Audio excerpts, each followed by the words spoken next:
කොල්ලෝ කරාඹු දාලා යනවා. කොල්ලෝ කොණ්ඩේ බැඳලා යනවා.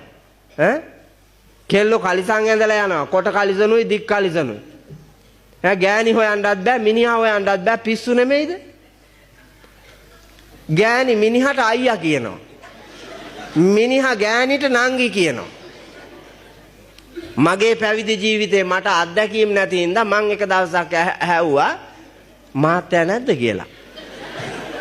ඉන්නවා ස්වාමීන් වහන්සේ කියලා.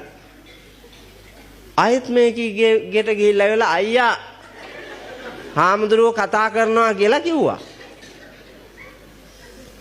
කොල්ලාවා.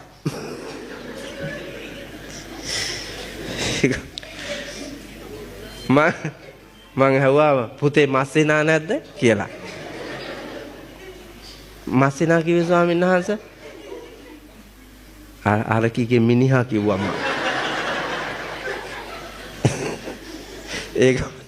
ඒක මං තමයි ස්වාමීන් වහන්සේ.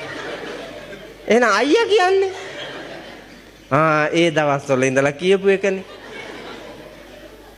අපිට පිස්සු හැදෙනා පුතා එතෙන්ට ගියපුවාම එවුන්ට තියෙන පිස්සුවේ කෑල්ලක්. මිනිහා හොයා ගන්නවත් බෑ අයියා හොයා ගන්නවත් බෑ නංගි හොයා ගන්නවත් එපා අයියාත් එක්ක දීග කන නංගිලා කොහෙද පුතා රටේ?